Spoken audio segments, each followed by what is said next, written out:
ياها وهو مؤمن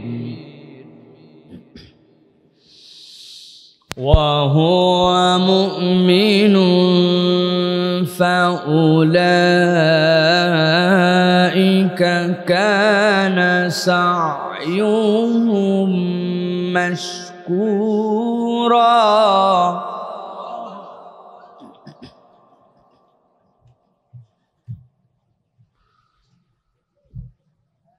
كلا نمد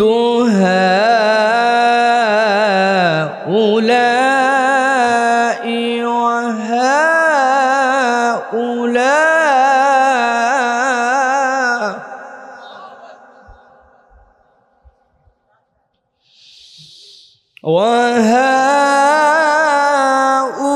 وهؤلاء من عطاء ربك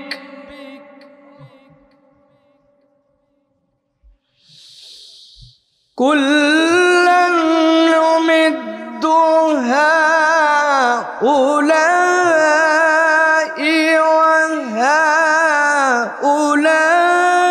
وهؤلاء من عطاء ربك وما كان عطاء ربك محظورا.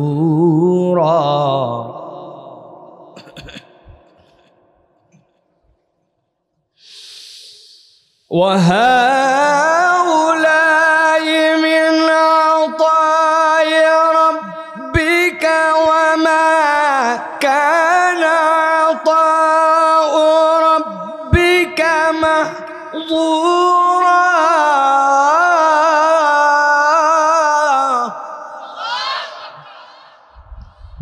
وقال الله سبحانه وتعالى آمرا ومخبرا إن الله وملائكته يصلون على النبي يا أيها الذين آمنوا صلوا عليه وسلموا تسليما.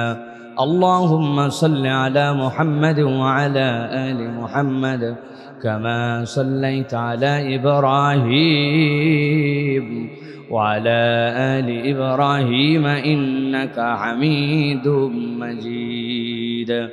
اللهم بارك على محمد وعلى آل محمد كما باركت على إبراهيم وعلى آل إبراهيم إنك حميد مجيد. আলহামদুলিল্লাহ আল্লাহ রাব্বুল আলামিনের কাছে শুকরগুজার হচ্ছি যে আল্লাহ রাব্বুল আমিন আমাদেরকে আজকের এই পশ্চিম গোবরিয়া যুব সমাজের উদ্যোগে বাংলাদেশের অন্যতম একটি জেলা কিশোরগঞ্জের কুলিয়ারচর পশ্চিম গোবরিয়া বড় ঈদগাহ মাঠে আজকের এই মোবারক 10তম মাহফিলে আশার বর্ষার তৌফিক দান করলেন, পরিবেশটুকুকে আমাদের অনুকূল করে দিলেন। সে আল্লাহ রাব্বুল আলামিনের কাছে আমরা সবার আগে কৃতজ্ঞতা জানাচ্ছি, সকলে পড়ছি আলহামদুলিল্লাহ। আজকের এই মোবারক মাহফিলে প্রধান অতিথি হিসাবে উপস্থিত থাকার কথা ছিল জনাব শরীফুল ইসলাম সাহেব। আজকের মাহফিলে সভাপতিত্ব করছেন হাজী মোহাম্মদ দেলোয়ার হোসেন সাহেব। আজকের মাহফিলে বিভিন্ন পর্যায়ের ব্যক্তিবর্গ এখানে এসে উপস্থিত হয়েছেন।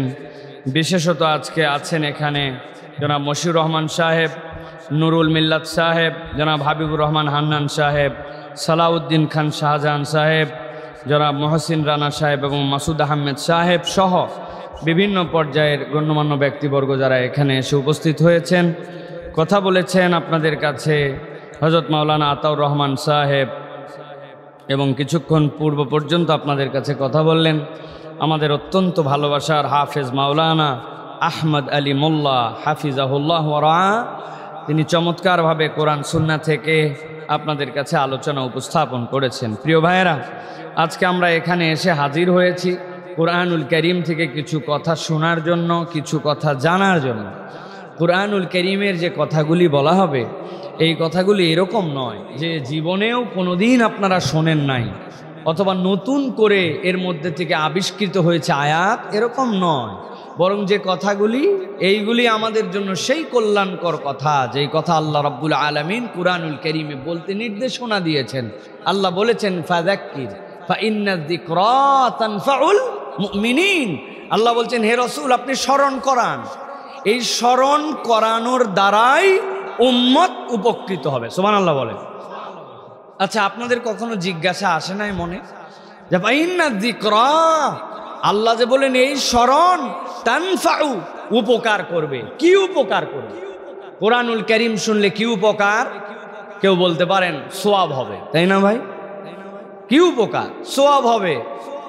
আমাদের তো এটা জেনারেল উপকার, সওয়াব হবে। কিন্তু একজন মানুষের এই জায়গায় শারীরিক সমস্যা, আরেকজনের অর্থনীতি নিয়ে টানাটানি, আরেকজনের মন ভালো না, আরেকজন যা কামাই করে সেই কামাই হয় না, আরেকজন ইসলামের উপরে থাকতে চায় পারে না, আরেকজন নামাজ ফজরে উঠতে চায় উঠতে পারে না, আরেকজন আছে সন্তান তার কথা শোনে না, স্বামী স্ত্রীর মধ্যে গন্ডগোল মেটে না, জমি জমা যা আছে এ আবাদ করে নিজের মতো হয় না, আমার যে আয় রোজগার সেটার সাথে ব্যয়ের মিল হয় না। এরকম সমস্যা কিশোরগঞ্জে আছে না নাই? বুঝে বলেন কিন্তু, আছে না নাই? আল্লাহ বলছেন ফাইন্নায যিকরা, তুমি বিশ্বাস যদি করো এটা আল্লাহর কথা, তাহলে জেনে রাখো এই কোরআন তোমাকে উপকৃত করবেই করবে। তোমার যে ধরনের উপকার লাগবে কোরআন ওই ধরনের উপকার এই জিকির শোনার দ্বারা তোমার মধ্যে আনবে। সুবহানাল্লাহ। কেমনে আনবে আপনি জানেন না? ওষুধ খাই, ডাক্তার বড় দেখাইছি, কাজ করে না। আল্লাহ তুমি না বলছো ফাযাক্কির, এই কোরআন থেকে শোনো, শ্রবণ করো, কোরআনের আদেশ মানো, নিষেধ থেকে সরো। আমি শুনতে শুরু করেছি। অতএব আল্লাহ রাব্বুল আমিন আপনার ওষুধের পারফরমেন্স বাড়ায় দিতেও পারেন, এটাই হচ্ছে কোরআন, ঠিক কি না? অতএব প্রিয় ভাইয়েরা, খালি মনে করেন না যে কোরআনুল কারীম আমাদের জন্য ওই সওয়াব ওইটুকু, এরকম বিষয় নয়। আমাদের অনেক কিছুর পরিবর্তন দরকার, আমাদের অনেক কিছুর চেঞ্জ দরকার। কোরআন শোনার ডাইমেনশনেও আমাদের পরিবর্তন দরকার। আমরা অনেক সময় আসি মাহফিলগুলোতে কথা শোনার জন্য, বক্তা কত রংঢং করে কথা বলবে, কত গজল গাবে, কত জমাবে, কত হাসাবে, কত ফানি টক করবে। আমরা এরকম কথা শুনতে আছি, এটা যেন একটা বিনোদন কেন্দ্র। কোরআনের মাহফিল কোনো বিনোদন কেন্দ্র নয়। কোরআনের মাহফিলে কোরআন টু কোরআন কথা হবে। আমরা বিগত 10 বছর ধরে মাহফিল করতেছি। মাহফিলে আমরা উঠার আগে ওই যে এক শ্রেণীর লোক আসতো, আসার পরে তারা ওয়াজ নসিহত থাপড়বাজি গল্প করত। আমরা এই পরিবর্তনের পরেও আবার একই রকম দেখতেছি, শুধুমাত্র ওই দল চেঞ্জ হয়েছে, নতুন লোকেরা আবার সেইগুলো বলা শুরু করছে। আমরা মাহফিলে এইগুলাও দেখতে চাই না। মাহফিলে পরিবর্তন হতে হবে। ওয়াজ করে নেতা আসে, নামাজ পড়তে হবে, ইসলাম মানতে হবে, এর মুখে দাড়ি নাই। এগুলো বহু দেখছি আমরা ভণ্ডামো। টাকনুর নিচে কাপড় পরে ওয়াজ করে, ছেলেরা ভালো করে চলাফেরা করো। উনি মোড়ের দোকানে দেখে বিড়ি খায়, ঘরের মধ্যে উনি কি খায় আমরা জানি না। এই সকল হবে না। নেতার পরিবর্তন চাই। আগে নিজে ভালো মানুষ হয়ে প্রমাণ করেন যে আমি পরিবর্তিত মানুষ হয়েছে, মানুষ আমাকে নেককার বান্দা হিসাবে জানে, মানুষ আমাকে পেছনে আল্লাহর ওলি বলে, তারপরে নেতৃত্ব দিতে আসবেন, ঠিক কি না? থাপড় মারা চেঞ্জ আমরা চাই না। পরিবর্তন আমাদের সকলের দরকার। বক্তার দরকার, মঞ্চের দরকার, আলোচনার দরকার, রাজনীতির দরকার। অনেক আমরা দেখেছি পাইলট প্রজেক্ট আপনারা করেন না? ওই বাংলাদেশে কখনো তো এই পাইলট প্রজেক্টটা দেখলাম না। পুরা মাঠ জমি লাগাবেন, জমি লাগানোর আগে অল্প একটু জমির জন্য দেয় প্রদর্শনী প্লট। কথা বলেন, দেখছেন আপনারা?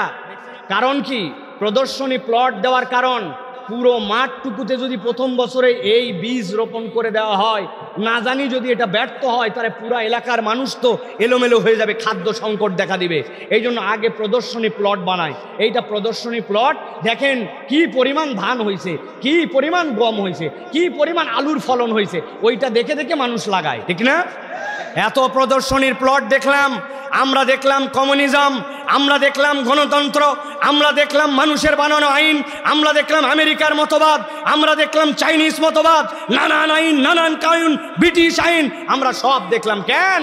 আমরা একটা প্রদর্শনী প্লটের মতো একটা জেলা, একটা উপজেলা, একটা বিভাগ, একটা ওয়ার্ড আমরা ইসলামী আইন দিয়ে চালায়ে 2 বছর দেখাতে চাই যে ইসলামী আইনও সত্যিকার পারবে।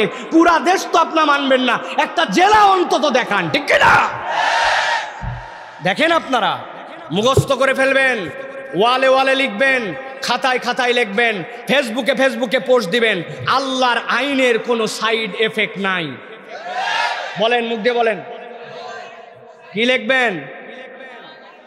আল্লাহর আইনের কোনো সাইড এফেক্ট নাই। বলেন, কত পোস্ট দেন আপনারা? কই মাহফিলের ছবি উঠাইছেন? একটা ছবি দেখি পোস্টার সহ, এই জায়গায় বক্তা আছে, আরেকটাতে আমি আছি, আরেকটাতে এতগুলা লোক আছে। কত পোস্ট আপনি দেন ঘটনা ও ঘটনায়, কিন্তু আপনার মোবাইলে, আপনার ফেসবুকে মাহফিলের পোস্ট যায় না। গেলে আপনার কাছে একটু ব্যাকডেটেড লাগে। মেন্টালিটি চেঞ্জ করেন, ইসলাম প্রচারে কৌশল অবলম্বন করেন, আদর্শ দিয়ে উপস্থাপন করেন। আপনার আদর্শ, আপনার আখলাক, আপনার চরিত্র, আপনার আচরণ, আপনার উপস্থাপন, আপনার মানুষের সাথে বিহেভিয়ার, এটা প্রমাণ করে দিবে যে আমি একজন গুড মুসলিম। এটা আমরা যতদিন না করতে পারবো, এই সকল ফাঁপড়বাজি দিয়া কোনো দিন কোনো পরিবর্তন হবে না। এক স্বৈরাচার গেছে, আরেকটা আসবে। যে ওই মঞ্চে যায় সেই স্বৈরাচার হয়। এটা নতুন কোনো কিছু নয়। 40 বছর বয়স, 20 বছর এখনো ভোটই দিতে পারি নাই। অতএব আমরা আর সেইগুলি কথা বলতে চাই না। আমরা কুরআনুল কারীমের আলোকে আমাদের জীবনগুলিকে গঠন করতে চাই, ঠিক কিনা? তাহলে ইন্না যিকরা তানফাউল মুমিনিন, হৃদয়ে ঢুকাই নেবেন। আমার সমস্যা যেখানে, আল্লাহ চাইলে এই কোরআন দ্বারা আমার সেই পরিবর্তন ঘটাই দিবেন। সুবহানাল্লাহ বলেন। আপনাদের কি ধারণা এই গ্রামে, এলাকায় এ কয়টাই মানুষ? হ্যাঁ, না, এ কয়টাই মানুষ নয়। অনেকেই বলছে আবহাওয়াটা খারাপ, এই জন্য ঘরে যাই মোবাইল চাপতেছে, আছে না ভাই? মাঠটা স্যাঁতস্যাঁতে, কেমনে বসবো? আরে বেকুব আইছে দেখেন ভিতরে জায়গা নাই, আপনি বলেন বসবেন কেমনে? আসলে ধরছে শয়তান, ওরে শয়তান উস্কানি দিয়ে এখানে আসতে দেয় না। আমার আল্লাহ রাব্বুল আমিন বলছেন, ওয়ামান আরাদাল আখিরা, দুনিয়ার মানুষ, তোমার চলাফেরার টার্গেট 2 ধরনের। মানুষের দুনিয়া লাগবে, দুনিয়া ছাড়া মানুষ চলতে পারে না। দুনিয়া যদি না লাগতো আল্লাহ রব্বানা আতিনা ফিদ দুনিয়া এটাকে আগে আনতেন না। কিন্তু আল্লাহ বলছেন মানুষের টার্গেট 2 ধরনের। আল্লাহ বলছেন এক ধরনের টার্গেট, ওয়ামান আরাদাল আখিরা ওয়া সাআলাহা সায়াহা ওয়া হুয়া মুমিন। পরকাল আমার লাগবে এই কথা বলে চুপ করে থাকে না, পরকাল আছে বিশ্বাস করে কেবল বক্তব্য শেষ করে দেয় না, বরং ওই মানুষটা পরকালমুখী তার জীবন চালায়। পরকাল কেমনে তার উন্নত হবে এটার জন্য তার একটা বাস্তব পরিকল্পনা আছে। রব্বুল আলামিন বলছেন ওয়া হুয়া মুমিন, এই অবস্থায় সে যদি মুমিন হয়, ফাউলাইকা কানা সায়ুহুম মাশকুরা, আমি রব্বুল আলামিন বললাম সে যে পদক্ষেপ নিবে, সে যে কাজ করবে, এই কাজটুকু আল্লাহ রব্বুল আলামিনের কাছে, আল্লাহর কাছে এইটা ভালো কাজ হিসাবে কৃতজ্ঞতা চিত্তে আল্লাহর কাছে এইটা কবুল হবে। আমি একজন লিডার ছিলাম, আমার বয়স যখন 40 বছর, তখনও আমার নামাজের যে হালত, আমার বয়স এখন 60 বছর, আমি লিডারই রয়ে গেলাম, আমি ব্যক্তি রয়ে গেলাম, আমি কৃষকই রয়ে গেলাম, আমি ওই মানুষটাই রয়ে গেলাম। আমার নামাজের কোনো পরিবর্তন হলো না। আমি আজ থেকে 20 বছর 30 বছর আগে কোরআনের যেইটুকু সূরা মুখস্থ ছিল আমার, আজকে আমি 20 বছর পার হয়ে গেছি, ওই যে মক্তবে 3টা সূরা মুখস্থ করে আসছি, দুনিয়ার সব বুঝে ফেললাম।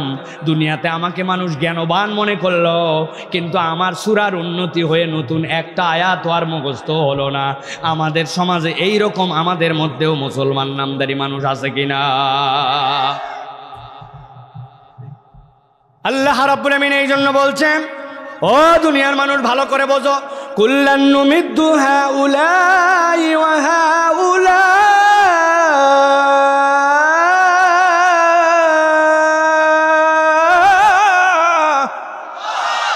আমার রব্বুল আলামিন বলছেন এরাও প্রচেষ্টা করে, ওরাও প্রচেষ্টা করে, দুনিয়ার জন্য যে প্রচেষ্টা করে সেও তো প্রচেষ্টা করে, আবার দুনিয়ায় থাকার পরেও পরকালের জন্য যে প্রচেষ্টা করে সেও তো প্রচেষ্টা করে। আল্লাহ রাব্বুল আলামিন বলছেন দুইটা প্রচেষ্টাই প্রচেষ্টা, কিন্তু আল্লাহ রাব্বুল আলামিনের কাছে প্রতিদানের ক্ষেত্রে একটা ভিন্ন ব্যাপার আছে। রব্বুল আলামিন বলছেন মিন আতাই রব্বিকা, আল্লাহ রাব্বুল আলামিন প্রচেষ্টার প্রতিদান দুইজনকেই দেন, কিন্তু দুইটা দেওয়া কখনো এক হয় না। আল্লাহকে যে মানে না, রব্বুল আলামিনকে স্বীকার করে না, নামাজ পড়ে না, ওই বেনামাজি একটা জমি লাগাইছে, ওই জমির মধ্যে তার যে ফসল হয়, পাশে যে নামাজি ব্যক্তি সেও ফসল লাগাইছে, তারও একই পরিমাণ ফসল হয়।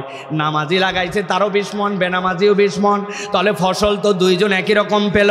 কিন্তু আল্লাহ রাব্বুল আলামিন বলছেন আল্লাহকে মেনে নিয়ে, রব্বুল আলামিনকে স্বীকার করে নিয়ে পরকালমুখী জিন্দেগি চালায়া যেই ব্যক্তি ওই ফসল লাগিয়েছিল ওইখান থেকে জাকাতের যে অংশ ছিল সে আদায় করে দিয়েছে, ওসরের অংশ আদায় করে দিয়েছে, আত্মীয়র হক সে আদায় করে দিয়েছে, কেউ একজন সায়েল এসেছিল তার কাছে চাইতে সে আল্লাহর জন্য সেখানে দিয়ে দিয়েছে। দুইজনের ফসলই এক, রব্বুল আমিন দিয়েছিলেন, কিন্তু একজন পরকালকে টার্গেট করে তার জীবন নির্ধারণ করেছিল। আল্লাহ রব্বুল আমিন বলছেন ওয়ামা কানা আতাউ রাব্বিকা মাহজুরা, আল্লাহর দেওয়াটা অবারিত, আল্লাহর ধন ভাণ্ডার সংকুচিত নয়। অতএব আল্লাহ কাকে কেমনে দিয়ে ধন্য করবেন এইটা আল্লাহর সিদ্ধান্ত। তবে রব্বুল আলামিন পরকালমুখী জিন্দেগি যার, আল্লাহর কাছে প্রাপ্তি হচ্ছে বেশি তার, ঠিক কি না? তাহলে প্রিয় ভাইয়েরা, আমরা এই যে এখানে আসি, এই যে আমরা কথা শোনার জন্য আমরা কোরআনুল কারীম থেকে আছি, আমাদের টার্গেটটা কি? আমাদের আলটিমেট টার্গেট যে আমরা কোরআনুল কারীম থেকে এমন কিছু শুনি যেটাতে আমার মনটা আবার চাঙ্গা হয়, আমার মনটা আবার আন্দোলিত হয়, আমি যেন আবার আল্লাহ রাব্বুল আলামিনের দিকে নিবেদিত হতে পারি। এই রিমাইন্ডারটা দেওয়ার জন্যই আমরা মূলত এই মাহফিলগুলোতে আসি, ঠিক তো ভাই? তাহলে আমরা আজকে কোরআনুল কারীম থেকে স্বল্প সময়ে নির্ধারিত একটা বিষয়ে কথা শুনে আমরা ইনশাআল্লাহ বাড়িতে চলে যাব। রাজি আছেন ইনশাআল্লাহ? এখন আমাদের প্রায় 10:15 মতো বেজে গেছে। আমরা যদি আর ঘন্টাখানিক কোরআনুল কারীম থেকে আমরা কথা শুনি, রাজি আছেন আপনারা ইনশাআল্লাহ? তবে আপনারা জেনে রাখবেন, যারা আমাকে চেনেন, যারা আমার কথা দূর থেকে শোনেন, তারা জানেন আমার শ্রোতা হচ্ছে ইয়াংরা, তরুণরা হচ্ছে আমার শ্রোতা। এখানে যারা আছেন যাদের বয়স 40-এর নিচে, কারা কারা হাত তোলেন তো ভাই একটু? বিলো 40, সুবহানাল্লাহ বিহামদি, হাত এবার হাত নামান। আচ্ছা 40-এর উপরে কারা আমার বাবারা যারা আছেন একটু হাত উচ্চ করেন তো, সামনে টান করে তোলেন একটু, মাশাআল্লাহ। তা আমাদের 40-এর উপরেও শ্রোতা আছেন, 40-এর নিচেও আমাদের শ্রোতা আছেন।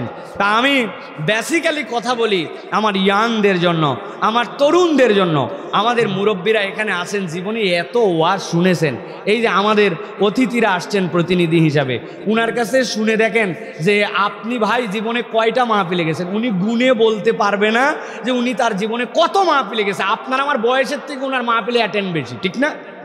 এখানে অনেক মুরব্বী আছেন না ভাই, আমাদের জন্মের আগের থেকে মাহফিল শোনেন। কিন্তু আমাদের তরুণদের দুর্ভাগ্য, আমাদের তরুণরা আমাদেরকে পছন্দ করে, আমাদেরকে ভালোবাসে, ওয়াজ শুনতে পছন্দ করে, কিন্তু এই ওয়াজ আমাদের তরুণদের এফেক্ট অনেক ক্ষেত্রেই পড়ে না।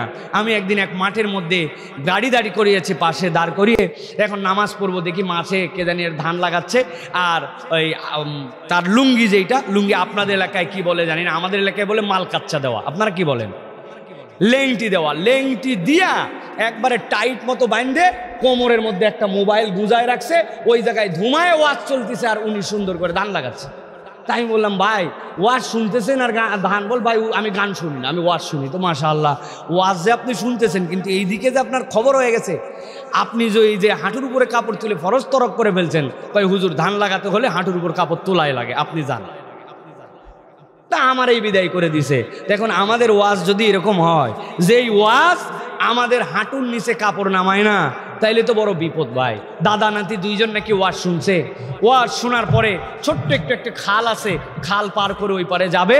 এখন ওই পারে যাওয়ার পরে দেখে নাতির কাপড় ভিজে গেছে আর দাদার কাপড় শুকনা রয়েছে। এখন নাতি বলতেছে দাদা আমরা দুইজনই লম্বা একই হয়ে গেছি প্রায়, তো তুমি এই খাল পার করার পর তোমার কাপড় ভিজলো, আর আমার নাতিকে বলছে দাদা তোর কাপড় ভিজলো না। বুঝলাম না তো ব্যাপার কি। কয় দাদা ওই পারে হুজুর ওয়াজ করছে যে বাবা হাঁটুর নিচে কাপড় রাখতে হবে, এর উপরে কাপড় তুললে ফরজ তরক হয়। এই জন্য আমি পানি পার হওয়ার সময় দেখছি যতই উঠাতে এই পর্যন্ত উঠেই যায়, তো হাঁটুর উপরে চিন্তা করছি যা ভিজে ভিজুক, বাড়ি যে পরিবর্তন করে নেবে, এই জন্য আমি হাঁটুর উপরে কাপড় না তুলে আমি পানি পার হয়ে গেছি। কিন্তু দাদা তোরে জিজ্ঞাসা, তোরটা ভিজলো না কেমন? দাদা বলছে আরে বেকুবের বেকুব, আমি কি ওয়াজে আজকের থেকে যাচ্ছি? এরকম কত শত ওয়াজ পার করছি, কিন্তু আল্লাহর দয়ায় কোনো ওয়াজ ওই খাড়ি পার করে এই পার আনি নাই। আর তুই প্রথম দিনেই ওয়াজটা খাড়ি পার করে এপার নিয়ে এসে কাপড় ভিজাই ফেললি। দেখুন আমাদের যদি নিয়ত হয় যে ওয়াজ আমি বাড়ি নিব না, হুজুর যা বলুক, হুজুরেরটা হুজুর বললো, আমারটা আমি শুনলাম, তাইলে কিন্তু ভাই আমাদের জন্য কল্যাণকর কিছু হবে না। এই জন্য আমরা কল্যাণকর কিছু পেতে চাইলে আল্লাহ রাব্বুল আলামিনের কাছ থেকে আমরা যদি একটু বারাকাপূর্ণ কিছু পেতে চাই, তাহলে আমাদেরকে কুরআনুল কারীমের ভেতর থেকে এমন কথাগুলি আমাদের শোনার চেষ্টা করতে হবে, সেই কথাগুলি আমাদেরকে মানার নিয়তে নিতে হবে। আজকে রাজি আছি তো ইনশাআল্লাহ? রাজি আছি ইনশাআল্লাহ? আল্লাহ আমাদেরকে তৌফিক দান করেন। প্রিয় ভাইরা, আমি নিয়ত করেছি আপনাদের কাছে জটিল বিষয় একটু, কিন্তু তারপরে সহজ করে আপনাদের কাছে একটু বলার জন্য চেষ্টা করব। প্রিয় ভাইরা, আজকে মূলত আমরা আলোচ্য বিষয় বলবো যে আল্লাহ রাব্বুল আলামিনের দৃষ্টিভঙ্গিতে বুদ্ধিমান মানুষের গুণাবলী কি কি। আমরা সকলেই কম বেশি বুদ্ধিমান মানুষ হতে চাই, চাই কিনা ভাই? বুঝে বলেন, আমরা কি বুদ্ধিমান হতে চাই কিনা ভাই?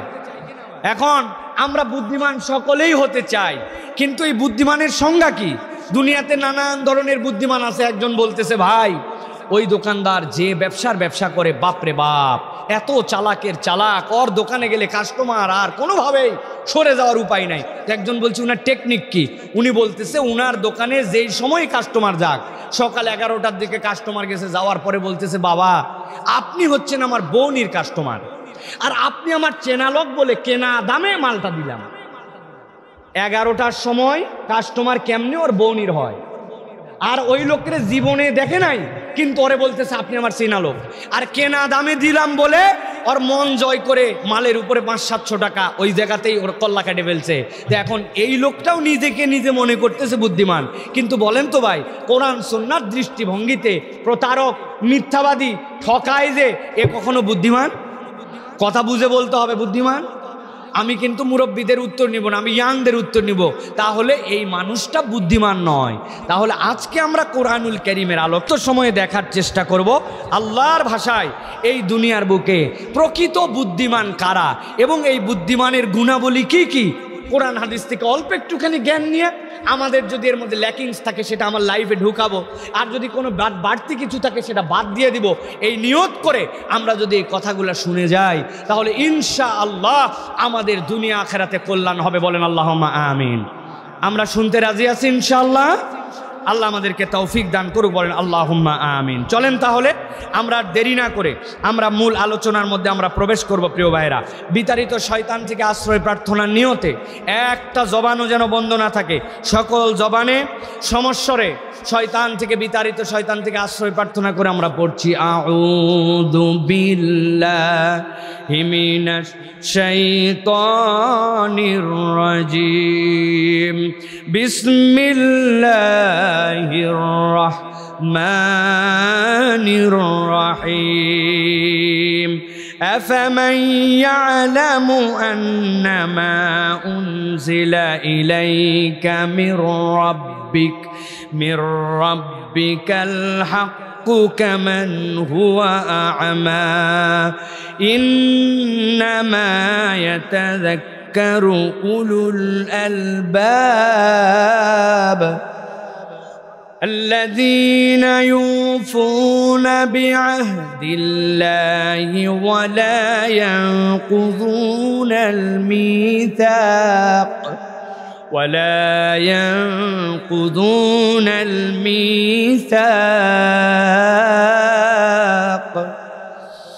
والذين يصلون ما أمر الله به أن يوصل ويخشون ربهم ويخافون سوء الحساب।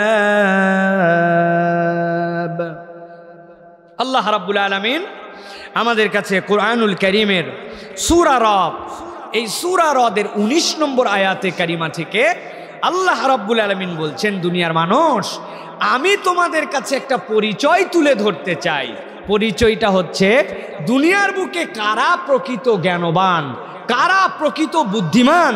আমি আল্লাহ রাব্বুল আলামিন তার কতকগুলা গুণাগুণের কথা তোমাদের কাছে উপস্থাপন করছি। প্রিয় ভাইয়েরা, কোরআনের আয়াতে কারিমার আলোকে তাবৎ পৃথিবীর মানুষকে দুইটা ভাগে ভাগ করা হয়। পৃথিবীর মানুষ কয় ভাগে বিভক্ত?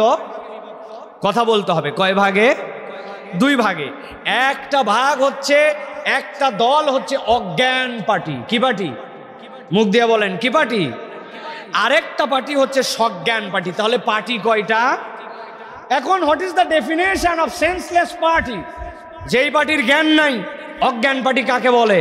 কিশোরগঞ্জের মানুষ বলবেন, হুজুর অজ্ঞান পার্টি কিন্তু আমরা ভালোই চিনি।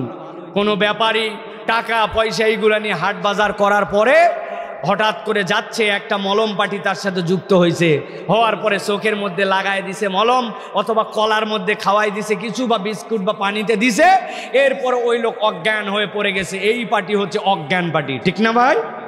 ঠিক। হুজুর যা বলে তাতে ঠিক ঠিক বলা যাবে না। এটা দুনিয়ার ভাষায় অজ্ঞান পার্টি হলেও কোরআন সুন্নাহর ভাষায় প্রকৃতার্থে এটা অজ্ঞান পার্টি নয়। কোরআন সুন্নাহর ভাষায় অজ্ঞান পার্টি হচ্ছে তারা যাদের দুনিয়াতে বাড়ি আছে, গাড়ি আছে, নারী আছে, টাকা আছে, পয়সা আছে, অর্থ আছে, বিত্ত আছে, ক্ষমতা আছে, দুনিয়ার পাওয়ার আছে, সব আছে, কিন্তু সব থাকার পরেও তাদের কাছে যদি ঈমান না থাকে, ইসলাম না থাকে, আল্লাহ না থাকে, রসুল না থাকে, কোরআন না থাকে, তাহলে সব আছে কিন্তু ঈমান নাই। ওরা হচ্ছে পার্টিতে অজ্ঞান। ঠিক কিনা? আরেকটা পার্টি হচ্ছে সজ্ঞান পার্টি। দুনিয়াতে হয়তো তাদের বাড়ি নাই, গাড়ি নাই, টাকা নাই, পয়সা নাই, অর্থ নাই, বিত্ত নাই, ক্ষমতা নাই, জেল, জুলুম, অত্যাচার, দুনিয়ার নিপীড়ন, তার উপরে তার অত্যাচারী স্টিম রোলার বয়ে বেড়ায়। কিন্তু দুনিয়ায় এত কিছু না থাকার পরেও তার সাথে যদি ঈমান থাকে, ইসলাম থাকে, কোরআন থাকে, আল্লাহ থাকে, রসুল থাকে, তার সাথে যদি ইসলামের মহান নিয়ামত থাকে, কিচ্ছু নাই কিন্তু আছে ঈমান, ওরা হচ্ছে পার্টিতে আল্লাহর কাছে সজ্ঞান। ঠিক কিনা? তাহলে একটা পার্টি হচ্ছে অজ্ঞান, আরেকটা হচ্ছে সজ্ঞান। এই দুই পার্টির মানদণ্ড যেটা, তার নাম হচ্ছে ঈমান। চিৎকার করে বলতে হবে, তার নাম কি? তার নাম কি? আল্লাহ রাব্বুল আলামিন বলছেন, দুনিয়ার মানুষ ভালো করে বোঝো, আমি রাব্বুল আলামিন তোমাদের জন্য বললাম, আফামাই আলামু আন্নামা উনজিলা ইলাইক, দুনিয়ার মানুষ তোমাদের মধ্যে থেকে তোমরা জানো নাকি হে রসুল, আপনার প্রতি যেইটা অবতীর্ণ করা হয়েছে, আপনাকে যে কোরআন দেওয়া হয়েছে, আপনার প্রতি আল্লাহর পক্ষ থেকে মির রব্বিকাল হক, হক প্রভু থেকে হক হিসাবে আপনার প্রতি যা এসেছে, কামান হুয়া আমা, যেন মনে হয় এত কিছু আসার পরেও, আল্লাহর পক্ষ থেকে অবতীর্ণ হওয়ার পরেও সে যেন বুঝতেই পারে না, সে যেন অন্ধ হয়ে আছে, তার চোখ যেন এই বিধানকে দেখতে পায় না। আল্লাহ রাব্বুল আমিন বলছেন এইটা এক দল, কিন্তু রাব্বুল আমিন বলছেন তোমাদের কাছে আমি জানায় রাখতে চাই, ইন্নামা ইয়াতাযাক্কারু উলুল আলবাব, কিন্তু একদল লোক আছে যারা জ্ঞানবান, যারা এই কিতাবের মধ্যে আপনার প্রতি যা অবতীর্ণ করা হয়েছে সেখান থেকে তারা জ্ঞান হাসিল করে, সেখান থেকে তারা জ্ঞান নিয়ে নেয়। যারা এর মধ্যে থেকে জ্ঞান নেয়, যারা এইটাকে নিজের হৃদয়ে ধারণ করে, নিজের জীবনে গ্রহণ করে নেয়, আল্লাহ বলছেন প্রকৃত বুদ্ধিমান আল্লাহ রাব্বুল আলামিনের কাছে তারাই। দুনিয়ায় অনেক মানুষ আছে নিজেকে অনেক চালাক মনে করে, অনেক বুদ্ধিমান মনে করে আমি যা বুঝি আমার সমান কেউ বোঝে না, আমার বুঝটাই কেবল বুঝ, আমার জ্ঞানই কেবল জ্ঞান। কিন্তু একবার হিসাব মিলায় দেখে না, কোরআনের জ্ঞান যদি কারো কাছে না থাকে, তাহলে আল্লাহ রাব্বুল আলামিন বলতেছেন তোমার জ্ঞান যত থাক না কেন, আল্লাহর কাছে ওই জ্ঞানের মূল্যায়ন নাই। তুমি বুঝতে পারো না, কিন্তু আল্লাহ রাব্বুল আলামিনের কাছে তুমি একটা বোকা আর বেকুব ছাড়া কিছুই নও। মক্কার সবচেয়ে জ্ঞানী মানুষ, আপনি তার নামটা জানেন কিন্তু আপনি তার নাম ভুলে গেছেন। আপনি তার নাম জানেন আবু জেহেল, কিন্তু তার নাম কিন্তু আবু জেহাল ছিল না, তার নাম ছিল আবুল হিকাম।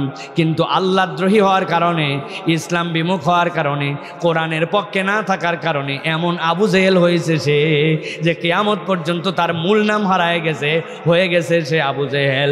ওই রকম আমাদের দুনিয়াতেও এমন কতকগুলা মানুষ আছে যেই মানুষেরা নিজেদেরকে মনে মনে করে আমাদের অনেক জ্ঞান, অনেক বুদ্ধি, অনেক ধরনের আমাদের জ্ঞান দিয়ে আমরা বোধহয় বিরাট বড় সমৃদ্ধ, কিন্তু তার রুহে যদি কোরআন না থাকে, তার সাথে যদি কোরআনের জ্ঞান যুক্ত না হয়, আমার আল্লাহ বলতেছেন তোমার এইটা আল্লাহর কাছে কামান হুয়া আমা, সে যেন দৃষ্টিহীন, তার দৃষ্টি নাই, সে যেন বধির। আল্লাহ রাব্বুল আমিনের কাছে এই ব্যক্তির জ্ঞানের কোনো মূল্য নাই।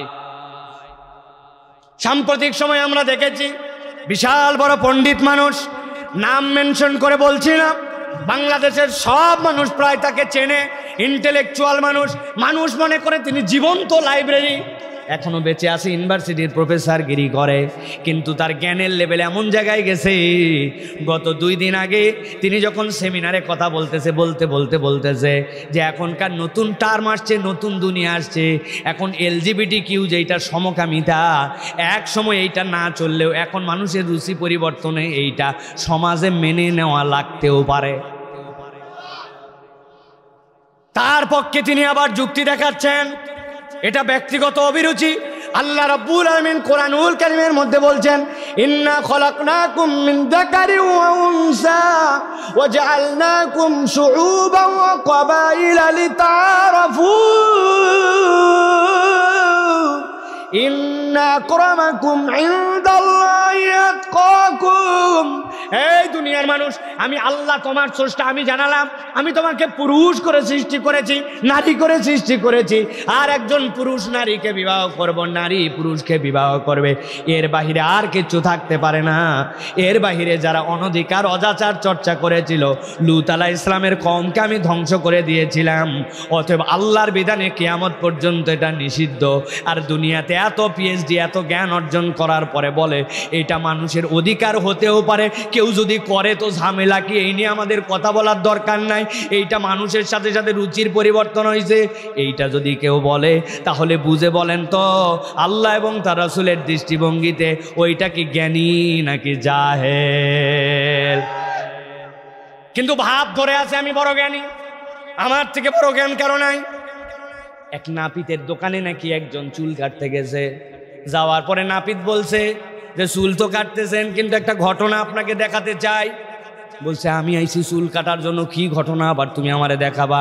বলে এলাকার মধ্যে একটা বোকা ছেলে আছে, এইসা বোকা এলাকায় যে আছে আপনি জানলে অবাক হয়ে যাবেন, দেখবেন নাকি? বলে আমি চুল কাটতে আসছি, আমি এগুলা ঝামেলা ঝঞ্ঝটের মধ্যে নাই। বলছে আরে ভাই, চুল কাটার ফাঁকেই চাইলে আপনাকে একটা বোকা দেখাবো। শেষ পর্যন্ত উনি চিন্তা করছে নাপিতের এত আগ্রহ একটা বোকা দেখানোর, দেখান। বলছে দেখেন, এই যে আমার পকেটের থেকে 5 টাকার একটা কয়েন বের করলাম, টেবিলের উপরে রাখলাম, দেখছেন? হ্যাঁ। আর এই দেখেন 1 টাকার একটা কয়েন, দেখছেন? এইটা আমার পকেটে রাখলাম। বুঝলাম তো ভাই, ঘটনা কি? এবার নাপিত চুল কাটার থেকে 1 মিনিটের ব্রেক নিয়ে দরজা খুলছে, দরজা খুলে বাহিরে যাওয়ার পরে দেখে একটা বাচ্চা ঘুরতেছে, ডাক দিছে, এই পিচ্ছি, এই এদিকে আয়।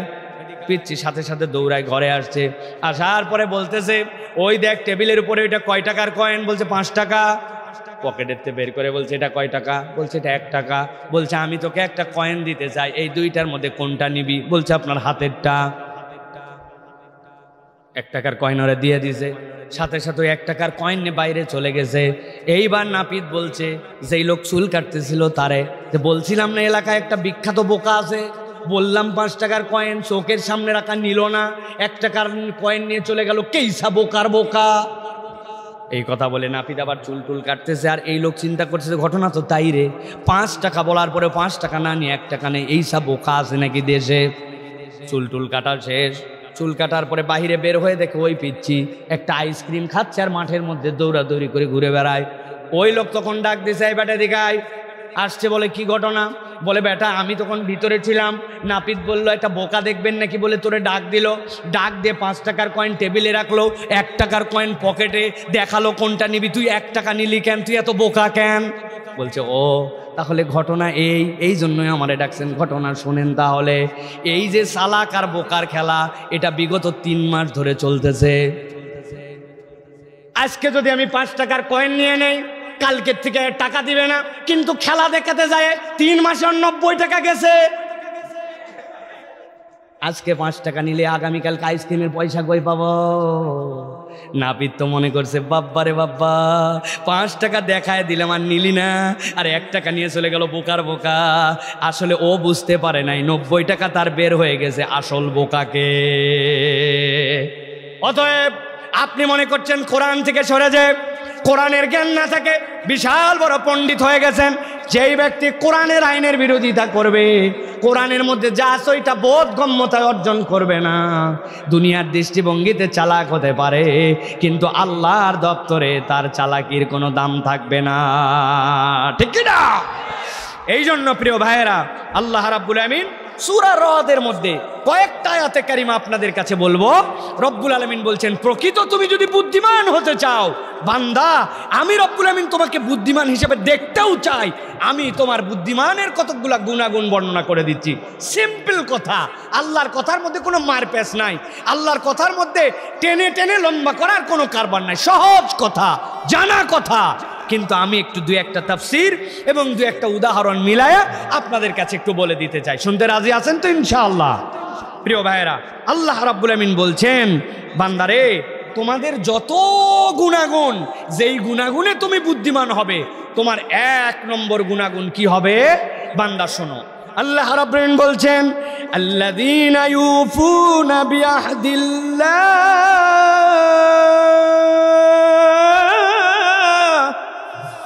রাব্বুল আমিন বলছেন, দুনিয়ার মানুষ তোমার যে গুণাগুণ হবে, ওই গুণাগুণে বুদ্ধিমান মানুষ সে হবে যার 1 নম্বর গুণাগুণ হচ্ছে যে তার ওয়াদার ব্যাপারে, আল্লাহর কাছে প্রতিশ্রুতির ব্যাপারে সবসময় সতর্ক, এবং যে আল্লাহর কাছে যে ওয়াদা করেছে ওই ওয়াদাটা বান্দা আদায় করে দেয়। সুবহানাল্লাহ।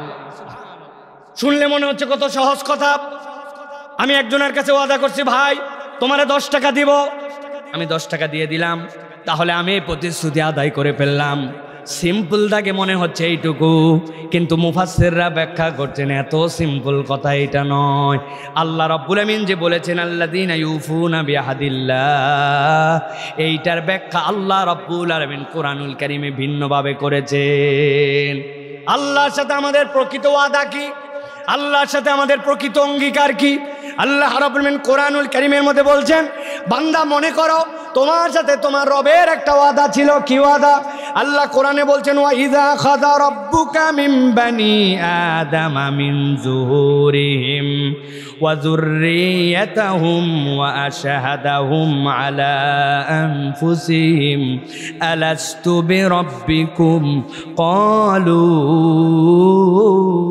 বালা। আল্লাহ রাব্বুল আমিন বলছেন, প্রকৃত ওয়াদা তো তোমার ওই জায়গায় বান্দা যেই সময় তুমি পিঁপড়ার মতো, পিপিলিকার মতো একটা ছিলে, ওই সময়টুকুতে রব্বুল আলামিন তোমাকে আলমে আরওয়াতে নিয়েছিলেন। আলমে আরওয়াতে যাওয়ার পরে সব রূহগুলাকে রব্বুল আমিন এক করেছিলেন। এক করার পর আল্লাহ রব্বুল আমিন তাদের কাছে একটা সাক্ষ্য নিয়েছিলেন। কি সাক্ষ্য নিয়েছিলেন? আলাস্তু বিরাব্বিকুম, আমি কি তোমাদের রব নই? আমি কি তোমাদের রব নই? আল্লাহ বলছেন, দুনিয়ার যত আত্মা ছিল সব আত্মাগুলো ওই দিন আল্লাহর কাছে বলেছিল ক্বালু বালা। আল্লাহ বলছেন, দুনিয়ার মানুষ, তোমার দুনিয়ার ওয়াদা তো এটা ওয়াদাই, কিন্তু প্রকৃত ওয়াদা ছিল আল্লাহর কাছে ওইটা যে আল্লাহ ছাড়া তুমি কখনো কাউকে রব হিসাবে স্বীকার করবে না। ঠিক কি না? ওইটা ছিল আমাদের প্রকৃত ওয়াদা। আল্লাহ রাব্বুল আমিন বলছেন, শাহিদনা আন তাকুলু ইয়াউমাল কিয়ামাতি ইন্না কুন্না আন হাযা গাফিলিন। কিয়ামতের দিন আল্লাহ আবার মনে করাই দিবেন।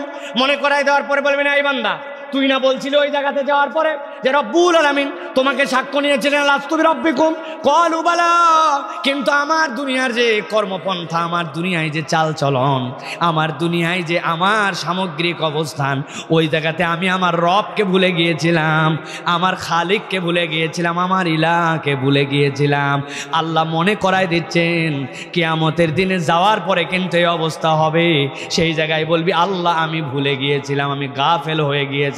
এই জন্য আল্লাহ বলছেন, তোমার সামগ্রিক জিন্দেগিতে রব হিসাবে আল্লাহ তোমার মালিক, আল্লাহ তোমার খালিক, এই ওয়াদাটা তোমার জীবনে বাস্তবায়ন করা লাগবে। ঠিক কি না? বললাম তো জোরে জোরে ঠিক, কিন্তু নিজেদের যদি কর্ম দেখা যায় তাহলে আমরা আল্লাহ রাব্বুল আলামিনকে আমাদের ইলাহ হিসেবে মানি না। আল্লাহকে আমার রব হিসেবে মানি না, তিনি আমাকে যে নিয়ম দিয়েছেন ওই নিয়ম মানি না। একটু দোকানে টানাটানি ব্যবসা একটু বড় করা লাগবে, একজন বুদ্ধি দিছে, ওই জায়গায় একটা এনজিও আছে, যা ওরা সুন্দর করে সুদে টাকা দেয়, কম সুদ নেয়। আপনি মুসলমান নামাজি, আপনি আল্লাহকে স্বীকার করেন, আপনি বলতেছেন আমার আল্লাহ আমার রব, অথচ আপনার আল্লাহ নিষেধ করছে আপনি দাদনে টাকা নেবেন না, সুদে টাকা নেবেন না, কিন্তু আপনি আপনার ব্যবসার কার্যক্রম সুদে চালান। তাহলে বুঝে থাকলে বলেন তো, আল্লাহ রব্বুল আমিনের সাথে যে স্বীকৃতি দিয়েছিলেন, আল্লাহর সাথে কি আমার কমিটমেন্ট ঠিক আছে?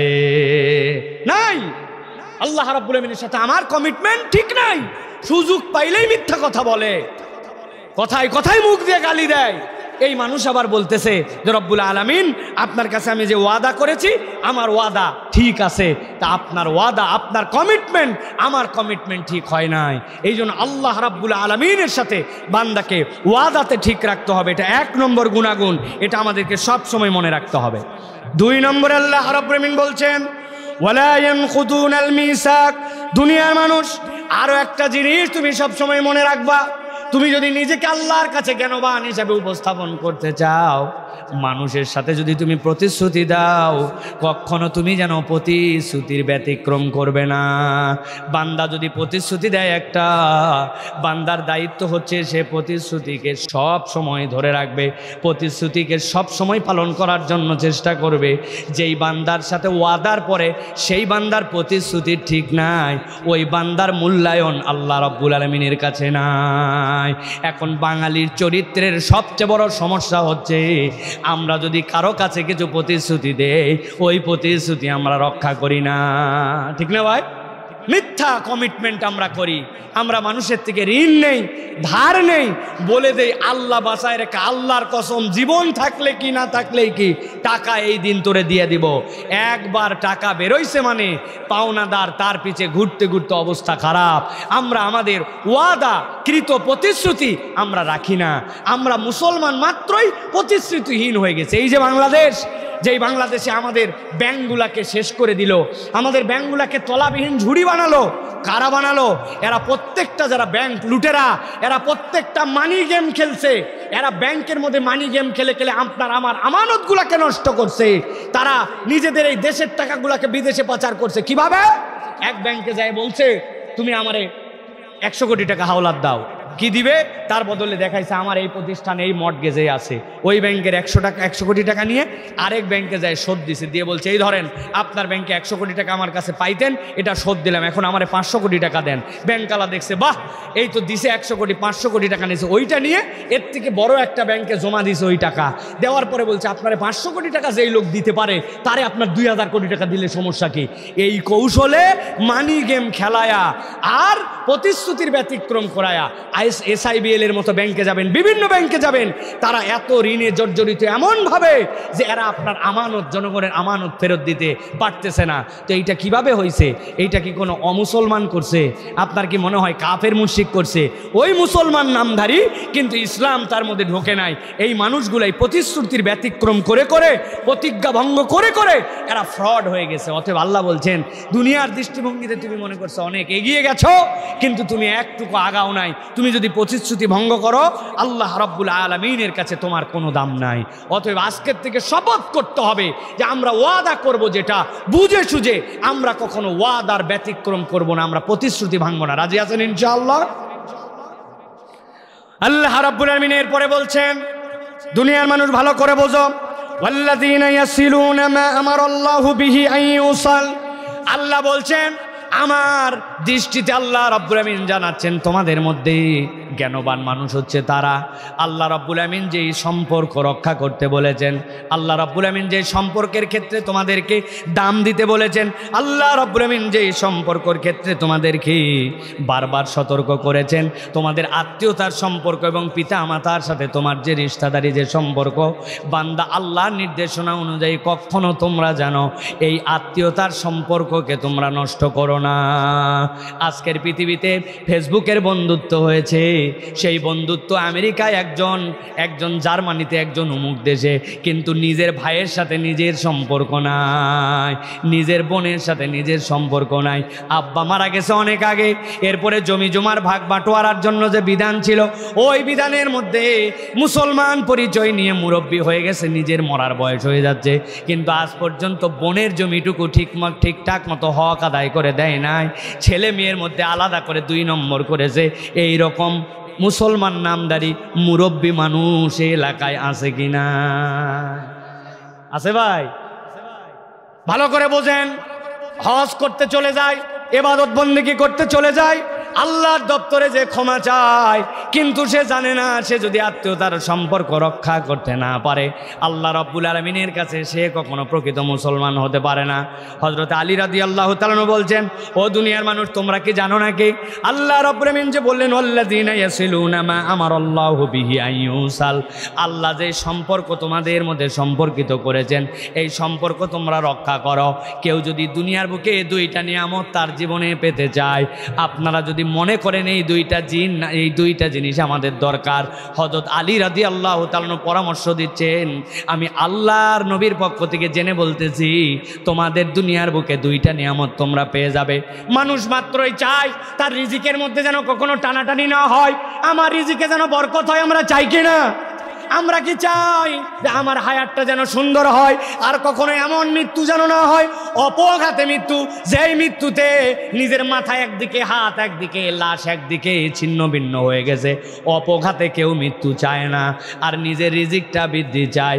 হযরত আলী রাদিয়াল্লাহু তাআলা বলছেন, মান শাররাহু আইয়ুমাদ্দালাহু ফি উমরিহি ওয়া ইউসআলাহু ফি রিজকিহি, দুনিয়ার বুকে কেউ যদি চায় তার রিজিকটা প্রশস্ত হয়ে যাক আর তার হায়াতটা দীর্ঘ হোক সুস্থতার সাথে, হযরত আলী রাদিয়াল্লাহু তাআলা বলছেন ইউদফা আনহু মাইতাতাসু, আর যদি চায় আমার খারাপ মৃত্যু না হোক, মানে তার মৃত্যুটা ঈমানের সাথে হোক, তিনি বলতেছেন ফালিয়াত্তাকিল্লাহ ওয়ালিয়াসিল রহিমা, আমি আল্লাহর পক্ষ থেকে নবীর মাধ্যমে জেনে বলতেছি সে যেন আল্লাহকে ভয় করে আর আত্মীয়তার সম্পর্ক রক্ষা করে।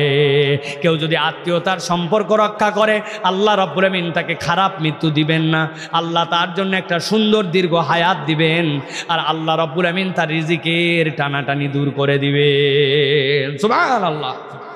আজকে আমার বাড়িতে যদি আমার আত্মীয় আসে আর বউ যদি দেখে এটা হচ্ছে স্বামীর দিকের আত্মীয়, বউয়ের আর অলসতার শেষ নাই। কি এক জায়গায় বাড়ি বানালাম, বাজার করতে আসে, অসুস্থ হলে আসে, এত লোক আর পারি না, বলে না ভাই? আহারে, আপনি আপনার স্বামীর আত্মীয় পছন্দ করেন না, আবার স্ত্রীর আত্মীয় আসলে অনেক স্বামী, অনেক পুরুষ মানুষ আছে ভালো পছন্দ করে না। ও মা, ও বোন, আপনার স্বামীর যদি আপনি দীর্ঘ হায়াত চান, আপনি দ্রুত যদি বিধবা না হতে চান, আপনি যদি আপনার পরিবারের মধ্যে বারাকা চান, আর আপনি যদি চান যে আমার স্বামী, আমার পরিবারের কারো অপমৃত্যু না হোক, ঈমানের মৃত্যু হোক, হযরত আলী বলছেন ফালিয়াত্তাকিল্লাহ ওয়ালিয়াসিল রহিমা, সে যেন আল্লাহকে ভয় করে আর আত্মীয়তার সম্পর্ক রক্ষা করে, আল্লাহ তার পরিবারে অজস্র বরকত দিবেন, তার হায়াতকে লম্বা বানায় দিবেন, তার অপমৃত্যুর হাত থেকে আল্লাহ নিজে তাকে রক্ষা করবেন। সুবহানাল্লাহ। আজকে আমরা আত্মীয়তার সম্পর্ক নষ্ট, ভাই ভাইয়ের সাথে তাকায় না, ভাইয়ের বউয়ের সাথে ভাইয়ের বউয়ের সম্পর্ক নাই। হিসাব মিলায় দেখেন, ছোট্ট একটু জিনিস নিয়ে মন ধরাধরি, মুখ কালাকালি, একজন আরেকজনকে দেখে না, নিজেদের রক্তের কোনো সম্পর্ক নাই। অন্য জায়গায় দান করে দানবীর, অথচ নিজের আত্মীয় ঠিকমতো খাবার পাচ্ছে না, তার বাড়িটা ঠিকমতো হচ্ছে না। উমুক মসজিদে দান করছে, তুমুক মাদ্রাসায় দান করে, তুমুক এতিমখানায় দান করে, কিন্তু নিজের আত্মীয়তার সম্পর্ক রক্ষা করে না, ঠিক কিনা? এখানে যদি বলা হয়, এই মিয়া আপনার মোবাইলে কয়টা নাম্বার আছে বের করেন, দেখবেন এক একজনের মোবাইলে 300, 400, 500 নম্বর। আপনার চাচতো ভাই কয়টা, খালাতো ভাই কয়টা, ফুফাতো ভাই কয়টা, সবার নাম্বারগুলা বলেন। বলবো অনেক দিন ধরে যোগাযোগ নেই তো হুজুর, এত নাম্বার কিভাবে? আপনি খালি সিম্পলি চিন্তা করেন যে আপনার রক্তের সম্পর্ক, আল্লাহ যে সম্পর্ক রক্ষা করতে বলেছেন, উনার নম্বর নাই, আর এমপি সাহেবের নম্বর আছে, তার পিএস এর নম্বর আছে, তার ড্রাইভারের নম্বর আছে, তারপরে মহল্লার একটা মাস্তান যেটা ওইটার নাম্বার আছে। বাসের মধ্যে গন্ডগোল লাগছে, বলতেছে বাসের হেল্পারকে, চল খালি আমার মোড়ের উপর দিয়ে যা। ফোন দিছে এদিক, দেয় তো রাস্তায় আছে রেডি হ, রাস্তায় সব খাটাসগুলো আছে রেডি হয়ে গেছে বাস ধরার জন্য। এইগুলা নাম্বার আছে, কিন্তু আত্মীয় স্বজনের নাম্বার নাই। কথা বললেন ভাই, আমি বানিয়ে কথা বলতেছি না। অথচ আল্লাহ রাব্বুল আমিন বলছেন, তুমি কি বুদ্ধিমান হতে চাও? তুমি কি উলুল আলবাব হতে চাও? আল্লাহর কাছে তুমি গ্রহণযোগ্য মানুষ হতে চাও? তাহলে তোমার আত্মীয়তার সম্পর্ককে রক্ষা করো, তোমার এই বন্ধনকে সমৃদ্ধ করো। প্রিয় ভাইরা, বাপ মার কথা শোনে না সন্তান, বাপ মার কথা শোনে না সন্তান। এখন বাপ মা, এক সময় সন্তানরা বাপ মাকে ভয় পেত, আর এখন সন্তানকে দেখে বাপ মা ভয় পায়। সন্ধ্যার পরে বাড়িতে চলে এসো তাড়াতাড়ি বলছে, উল্টা ফাঁপড় দিছে, কখন আসা লাগবে আমার জানা আছে, বেশি কথা বললে আজকে বাড়িতেই আসবো না, বলে দেয় না ভাই। চুলটা এরকম করে কেন কাটছিস বাপ, এটা কোনো চুল কাটা হলো? পছন্দ করে নাই, কিন্তু বলছে বেশি উল্টাপাল্টা কথা বললে তোমার বাড়িতেই থাকবো না, চুল কেমনে কাটা লাগে ওটা আমার জানা আছে। আছে না ভাই? প্যান্টটা এমন ধরনে পড়ছে, পোশাকের ধরনটা এমন, এলাকার মানুষজন একজনও সামনে বলতে পারে না, কিন্তু পেছনে বলে একটা বেয়াদব ছেলে, এটা বখাটে, ঠিক না ভাই? মোটর সাইকেলটা এমনি চালায় যায়, মুরব্বীর একজন ওর জন্য দোয়া করে না। আরে মুরব্বী মানুষ আছেন মহল্লার মধ্যে, অনেক বড় গ্যাদারিং, এই জায়গায় এত জোরে হর্ন দিয়ে এত পিক আপ মারে, এইরকম করে তোর যাওয়া লাগবে কেন? আছে না? এই জন্য আমরা বলি তো 10টা হুন্ডা 20টা গুন্ডা, 15টা হুন্ডা 30টা গুন্ডা। সবাই না, মাইন্ড করেন না, কিন্তু আমাদের ইয়াংরা এরকম হচ্ছে। এই জন্য বলা হচ্ছে যে এই যে আত্মীয়তার সম্পর্ক রক্ষা করা, আদব আখলাক, এটা আপনার মধ্যে ঢুকায় দিবে, এইটা আপনার জন্য দায়িত্ব। বাপ মারা গেছেন আপনার, আপনি চিন্তা করছেন আমার বাপের জন্য কি করতে পারি। ইসলাম 4টা কাজ দিয়েছে, তার মধ্যে অন্যতম একটা কাজ, আপনার আব্বার বন্ধু কে ছিলেন, আপনার আম্মার বান্ধবী কি ছিলেন, কারা আপনার আব্বা পছন্দ করতেন, কাদের সাথে চলাফেরা করতেন, আপনি তাদের সম্পর্ক ঠিক রাখবেন। নবীজি সাল্লাল্লাহু আলাইহি সাল্লাম কি করেছেন জানেন? হযরত আয়েশা রাদিয়াল্লাহু তাআলা আনহা বলছেন, নবীজি একটা ছাগল জবাই দিলেন। ছাগল জবাই দেওয়ার পরে ছাগলটাকে 3 ভাগে ভাগ করলেন, কুরবানির জন্য নয়। ছাগলটা ছিল তার নরমাল জবাই। 3 ভাগ করার পরে নবীজি সাল্লাল্লাহু আলাইহি সাল্লাম তার খাদেমকে বললেন, যাও এই 1 ভাগ গোশত আমার খাদিজা। খাদিজা কবে মারা গেছেন? মক্কায়। আর খাদিজা রাদিয়াল্লাহু তাআলা আনহার আত্মীয় যারা, তারা মদিনায় হিজরত করে এসেছেন, তাদের কাছে আমার এই ছাগলের গোশতটা পৌঁছায় দাও। হযরত আয়েশা বলছেন, আমার নবীর অন্য কোনো স্ত্রীদের ব্যাপারে এত ঈর্ষা ছিল না যত ঈর্ষা ছিল হযরত খাদিজার ব্যাপারে। খালি এই মুরব্বির কথা নবীজি বলতেন। একদিন রাগের মাথায় বলেই বসলাম, আপনি ওই বুড়ি মহিলাকে এখনো ভুলতে পারেন নাই? নবীজি সাথে সাথে এই কথা শুনে ফিক করে হেসে দিলেন। নবীজি নিবৃত হবেন, নিবৃত হলেন না, উল্টা আরও নবীজি বলতে শুরু করলেন, ইন্না হাকাজা, ইন্না হাকাজা, তিনি এইরকম ছিলেন, এইরকম ছিলেন। এরপরে বললেন, আয়েশা জানো নাকি আমার সকল সন্তানগুলাই খাদিজার থেকে ছিল। এই জন্য খাদিজার যত আত্মীয় স্বজন আছে, বান্ধবীরা আছে, সে চলে গেছে, কিন্তু আমি মুহাম্মদ মুস্তাফা সাল্লাল্লাহু আলাইহি সাল্লাম এই আত্মীয়তার সম্পর্ক রক্ষা করে এখন পর্যন্ত তাদের খোঁজ খবর নেই। সুবহানাল্লাহ। অতএব আপনার পিতা নাই, আপনার মাতা নাই, আজকে এক সময় আপনার সামর্থ্য ছিল না, এখন আপনার হাতে আল্লাহ একটু সামর্থ্য দিয়েছে, আপনি আপনার ওই আত্মীয়তার সম্পর্কগুলা রক্ষা করেন। আপনার আব্বা আম্মা কবরের মধ্যে আপনি নেককার সন্তান হিসাবে কাজ করতেছেন, আপনার আব্বা আম্মার কবরে সওয়াব পৌঁছায় যাবে। সুবহানাল্লাহ। তাহলে 1 নম্বর আমরা কি শিখেছি? 1 নম্বরে হচ্ছে আমরা ওয়াদা রক্ষা করব, আল্লাহর সাথে যে ওয়াদা করেছি। 2 নম্বর, প্রতিশ্রুতি যদি দেই কখনো আমরা টাউটামি করব না, 2 নম্বরই করব না, মিথ্যা প্রতিশ্রুতি দিব না আমরা কখনো। এই 1 মিনিটের মধ্যে চলে আসছি, আরে এটা তো একটা পুরা ফাউল কথাবার্তা হয়ে গেছে। আপনি 1 মিনিটের মধ্যে কেমনে আসেন? 30 সেকেন্ড দেরি কর ভাই, আসতেছি। 30 সেকেন্ড মানে 1 2 3 4 করে গুনতেই তো 30 সেকেন্ড না। মুসলমানের কথা, মা ইয়ালফিযু মিন কাউলিন ইল্লা লাদাইহি রাকিবুন আতীদ, আপনার মুখের কথার একটা দাম থাকবে। আপনি কথার কথাই কেবল বলবেন না, পারফেক্টটুকু বলার চেষ্টা করবেন। 5টা মিনিট ওয়েট কর ভাই, 10 মিনিট লাগবে কিন্তু ভাই। আপনার ওয়াদাটা হবে, ভাই টাকাটা নিচ্ছি, কালকেই দিয়ে দিতে পারবো না, কিন্তু আমি এই দিন পর্যন্ত সময় নিলাম। আপনার প্রতিশ্রুতি যদি আপনি রক্ষা করার চেষ্টা করেন, আল্লাহ স্বয়ং আপনাকে সহযোগিতা করবে। সুবহানাল্লাহ। 3 নম্বরে কি? 3 নম্বরে হচ্ছে আপনি আমি সব সময় আত্মীয়তার সম্পর্ককে রক্ষা করব, এটা আল্লাহ রাব্বুল আমিন দায়িত্ব দিয়েছেন। 4 নম্বরে আল্লাহ রাব্বুল আমিন বলছেন ওয়ায়াখশাউনা রাব্বাহুম, আর বান্দা তুমি আল্লাহ রাব্বুল আমিনকে ভয় করবে, ওয়ায়াখাফুনা সুআল হিসাব। আল্লাহ সবচেয়ে কঠিন কথা বলছেন, বান্দা আল্লাহকে ভয় করবে, আর ভয় করার লেভেলটা তোমার কেমন হবে? আল্লাহ বলছেন ওয়ায়াখাফুনা সুআল হিসাব। তুমি সব সময় নিজের জীবনে একটা চিন্তা করবে, আল্লাহ তুমি যেন আমাকে কখনো খারাপ হিসাবের মুখোমুখি করো না। খারাপ হিসাব মানে কি ভাই? ভালো করে বোঝেন, এই কনসেপ্টটা বুঝে নিয়ে বাসায় যান। খারাপ হিসাব মানে কি গভীরভাবে বোঝেন। খারাপ হিসাব হচ্ছে ভয়ঙ্কর জিনিস। আল্লাহ রাব্বুল আমিন তার নবীকে দিয়ে বলতেছেন কিয়ামতের ময়দান যখন কায়েম হয়ে যাবে, কিয়ামতের ময়দান কায়েম হয়ে যাওয়ার পরে রব্বুল আমিন যখন বান্দাদেরকে আমল নামা দিতে শুরু করবেন, এই আমল নামাগুলো রব্বুল আমিন যখন দিবেন, ফাআম্মা মান উতিয়া কিতাবাহু বিয়ামিনি ফাসাউফা ইউহাসাবু হিসাবান ইয়াসীরা। আল্লাহ রাব্বুল আমিন যাদের ডান হাতে আমল নামা দিবেন, তাদের সাথে সাথে রব্বুল আমিন হিসাবকে সহজ করে দিবেন। বলেন আল্লাহুম্মা আমিন।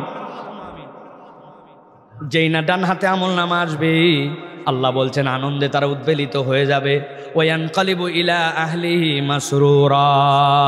ওই মানুষগুলা গরুর বাছুর যখন নতুন হয়, হওয়ার পরে যেরকম লাফাইতে শুরু করে, ডান হাতে আমল নামা পেয়ে লাফাইতে লাফাইতে আত্মীয় স্বজনের কাছে চলে যাবে। ও আমার আত্মীয়রা, দেখো রব্বুল আমিন আমাকে ডান হাতে আমল নামা দিয়েছেন, আমার সাথে আমার রব কি ব্যবহার করেছেন, এইটাই একটা দিক। আর আল্লাহ রব্বুল আমিন বলছেন আর খারাপ হিসাব থেকে আল্লাহর কাছে আশ্রয় চাও বান্দা। খারাপ হিসাব মানে তুমি জানো নাকি? আল্লাহ রাব্বুল আমিন বলছেন ওয়াম্মা মান উতিয়া কিতাবাহু ওয়ারা যাহরে।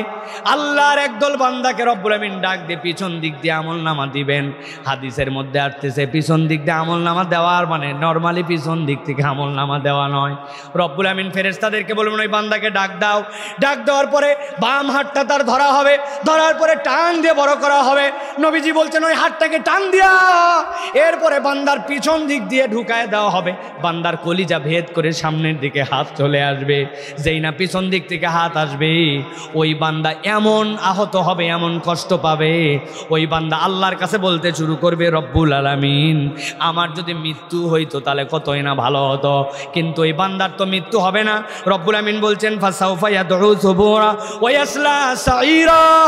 ওই বান্দা ঘাবড়ায় যাবে, তার আমলনামা রব্বুল আমিন যেই না বাম হাতে দিবেন, নবীজি বলছেন বাম হাতে আমলনামা যদি কেউ পায় তার আর বাঁচার কোনো উপায় থাকবে না, কেননা আল্লাহর কাছে হিসাব দিবে। এই রকম কোনো বান্দায় দুনিয়াতে আল্লাহ রব্বুল আমিন রাখেন না।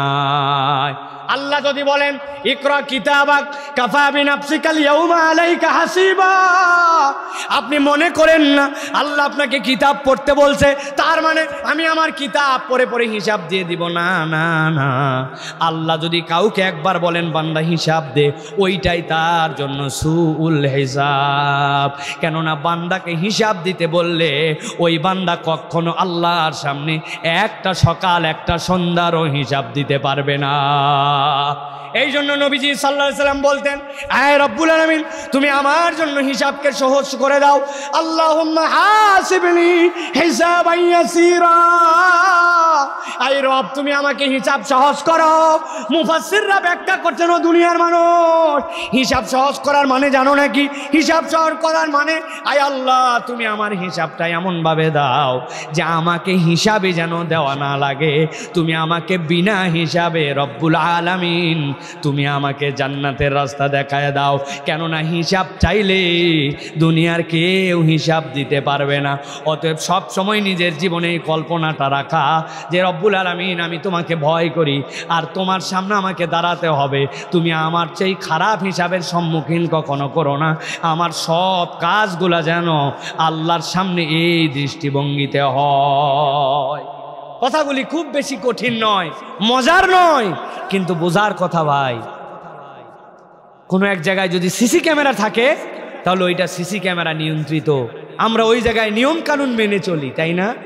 আমি পাসপোর্ট অফিসে গেছি, আমার পাসপোর্ট দেয় না, হজে যাব কয়দিনের মধ্যে, টাকা খায় পাসপোর্ট অফিস, জানেন তো আপনারা। আমি প্রস্তুতিও নিয়ে গেছি, কিন্তু দেয় না। অনেক ঘুরানোর পরে আমাকে বলতেছে হুজুর নিচতলায় চলেন। নিচতলায় যাওয়ার সময় যে সিঁড়ি আছে, ওই সিঁড়ির মাঝ বরাবর এসে বলছে হুজুর কিছু টাকা দেন। আমি বললাম ব্যাক কল, টাকা দেওয়ার জন্য উপর থেকেই রেডি, তুই এত ঘুরাই এই জায়গায় আনছিস কেন? কই হুজুর পুরা অফিসটি সিসি ক্যামেরা নিয়ন্ত্রিত, কিন্তু আমরা মনিটরে চেক করে দেখছি খালি এই সিঁড়ির ল্যান্ডিং এর জায়গাটা মনিটরে ধরে না। যেই জায়গা ধরে না ওই জায়গায় এসে আপনার থেকে যে ঘুষ খাচ্ছে, 2 নম্বর করতেছে। আল্লাহ তুমি আমার হিসাবকে সহজ করে দাও, তুমি আমার কঠিন হিসাব করো না। আপনি যে বলতেছেন যে সুল হিসাবের কথা, আপনার আমার জীবনের চলার পথ বলেন। মোবাইল যে চাপি, রাত্রে যে একাই দেখি, চোখের গুণা যে করি, হুজুর হয়ে যে এত বড় দাড়ি নিয়ে টুপি নিয়ে জুব্বা নিয়ে ঘুরি, অন্তরের অবস্থা কি? একটা মহিলা গেলে কি কল্পনা হয়, মনের মধ্যে অপরের ব্যাপারে কি কল্পনা হয়, আমার চরিত্রটা কেমন, আমার ভিতর কেমন, বাহির কেমন, আমি বাড়িতে যখন একরকম মসজিদের নামাজ আমার কেমন, একটু হিসাব মিলালেই বুঝতে পারবো যে আসলে আল্লাহকে ভয় করে আমার জিন্দেগি চলতেছে না, আমার অন্তর যেমনে বলে আমি তেমনে চলি। কথা ঠিক কিনা ভাই? অতএব প্রিয় ভাইয়েরা, সুল হিসাব এটা আল্লাহ রাব্বুল আলামিন বলছেন। এখান থেকে বান্দা তুমি আল্লাহ রাব্বুল আলামিনের কাছে তুমি যদি জ্ঞানবান হিসাবে পরিচিত হতে চাও, তাহলে আল্লাহ রাব্বুল আলামিন বলছেন তোমার টার্গেট হবে কি? টার্গেট হবে ওয়াখাফুনা সুল হিসাব। আল্লাহর কাছে সব সময় আমার মনে থাকবে রব্বুল আলামিন তুমি আমার খারাপ হিসাব কখনো করো না। বান্দা একবার যদি এই দৃষ্টিভঙ্গিতে চলতে শুরু করে, তাহলে আল্লাহ বলছেন তুমি একটা বুদ্ধিমান মানুষ। এখন আমাদেরকে বুকে হাত দিয়া চিন্তা করতে হবে আর বলতে হবে যে আমাদের চলার পথ, আমাদের ভিতর বাহির সবগুলো কি এক, নাকি আমাদের এইগুলা এলোমেলো? একটু হিসাব মিলাতে হবে প্রিয় ভাইরা। আমাদের মাহফিল কর্তৃপক্ষ আমাকে কয়েকবার এই কাগজ দিয়েছেন, যেই জিনিসগুলি আমরা প্রিয় ভাইরা শেষ করে দিতে চাই। শেষ আমাদের মধ্যে থেকে এরকমভাবে এই যে এই বিষয়গুলি, যে মাহফিলের মধ্যে যে কালেকশন, আমি তো কথা বলতেছি, আমার সামনে এটা দেয়া হয়েছে, আমি বলবো এটা ইনশাআল্লাহ। হালকা হালকা কালেকশন কি? হালকাই তো কালেকশনই তো হালকা, ভারী কালেকশন কি জিনিস?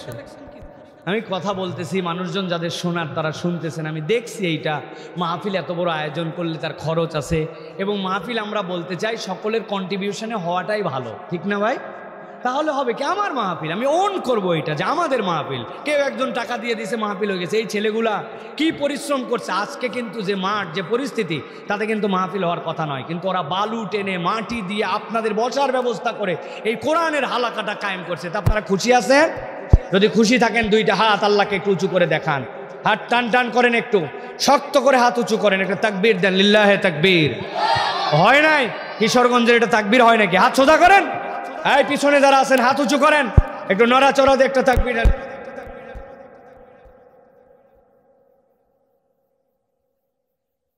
তাকবীর, লিল্লাহে তাকবীর। আল কোরআনের আলো, আল হাদিসের আলো, তোমার নেতা আমার নেতা, তোমার নেতা আমার নেতা, লিল্লাহে তাকবীর। আলহামদুলিল্লাহ। আল্লাহ রাব্বুল আমিন কবুল করবেন, আল্লাহুম্মা আমিন। একটা মুখ বন্ধ রাখেন না, বলেন আল্লাহুম্মা আমিন। এই মাইকালা বলছে আল্লাহুম্মা আমিন, জোরে করে বলো আল্লাহুম্মা আমিন। আল্লাহ আমাদেরকে কবুল করুক। প্রিয় ভাইয়েরা, আজকে আপনারা এসেছেন, আল্লাহ রাব্বুল আলামিন এই আশা বসাকে আমাদেরকে মোবারক করে দিয়েছেন, বলেন আলহামদুলিল্লাহ। যে এলাকায় এরকম মাহফিল হয়, কোরআনের কথা হয়, এটাকে হালকাভাবে নেবেন না। এটা হচ্ছে আমাদের এলাকার জন্য একটা নিয়ামত। এই যে ওলামায়ে হযরতরা এসেছেন, আমাদের রাজনৈতিক বিভিন্ন পরিচয়ের ব্যক্তিরা আমাদের মাঝে এসেছেন, এই গণ্যমান্য ব্যক্তি এসেছেন, সকলে আমরা এসেছি আলহামদুলিল্লাহ কোরআনের এই ময়দানে। আল্লাহ রাব্বুল আমিন যেন এটাকে কবুল করেন, এটাকে যেন উত্তর আরও সামনে নিয়ে যাওয়ার তৌফিক দান করেন। আপনারা কি এটা চান? কথা বলতে হবে, চান? যদি চান তাহলে একটা সহযোগিতা করতে হবে ভাই, মনে করেন না টাকা চাবো, এখনই একটা সহযোগিতা করতে হবে। কোরআনের মাহফিলের কখনো বিরোধিতা করব না, রাজি আছেন? যারা রাজি আছেন হাত উঁচু করেন। জীবনে বিরোধিতা করব না, রাজি আছেন? আল্লাহ কবুল করবেন, আল্লাহুম্মা আমিন। এখন একটু পকেটে হাত দেন, পকেটে হাত দিয়ে 10, 20, 100 5। তবে যারা চলে যাচ্ছেন চলে যান, কিন্তু আমি আরো 5-7 মিনিট আমার কথা বলে তারপরে যাব, কেননা এই কথাটুকুর একটা সামারি আছে, ঠিক না ভাই? আমি বুঝলাম না আপনাদের এই পরিবেশ না আলহামদুলিল্লাহ আপনারা আছেন, কিন্তু এই পরিবেশটা মাহফিল কর্তৃপক্ষ যদি সুন্দর না করেন, এই যে আপনারা ছোট্ট একটু জিনিস ইনিশিয়েটিভ নিলেন, লিখে দিলেন 11টার মধ্যে শেষ করেন, আপনাদের সুন্দর মাহফিলটা সুন্দর থাকলো না।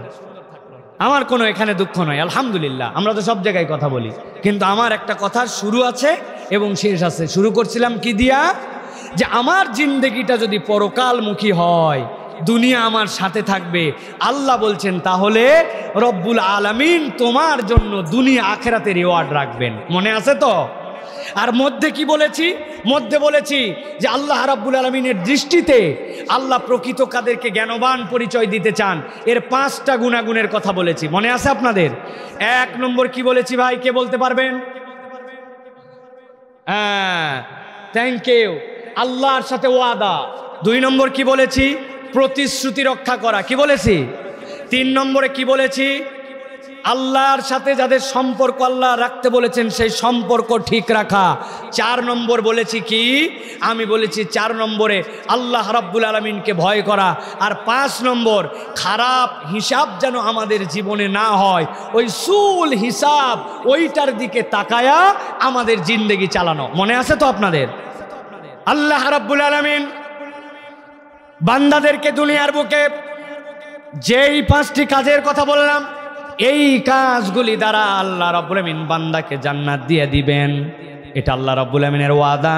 রব্বুল আমিন বান্দাকে জান্নাতে ঢুকাবেন, কিন্তু আল্লাহ রব্বুল আমিন যেই জান্নাতে ঢুকাবেন, আল্লাহর ওয়াদা যেইটা রব্বুল আমিন করেছেন, আল্লাহ যে বলছেন কুল্লান নুমিদ্দু হাউলাই ওয়া হাউলা, এই দুনিয়ার বুকে আমি রব্বুল আমিন তোমাদের জন্য এদের ও ওদের জন্য প্রতিদান রেখেছি, কিন্তু যেই দল আল্লাহ রব্বুল আমিনের এই ওয়াদাগুলা রাখবে, আল্লাহ বলছেন আমি তাদের জন্য একটা স্পেশাল প্রতিদান রাখবো। সেই স্পেশাল প্রতিদানটা হচ্ছে আমার বান্দাগুলাকে আমি জান্নাতের মধ্যে ঢুকাবো। তবে জান্নাতে ঢুকানোর পরে আমার বান্দাগুলা জান্নাতের যেমন তেমন জায়গায় তাদের বাসস্থান হবে না, আমি স্পেশাল জায়গাতে আমার বান্দাদের জন্য জান্নাতের বাসস্থান দান করে দিব। সুবহানাল্লাহ।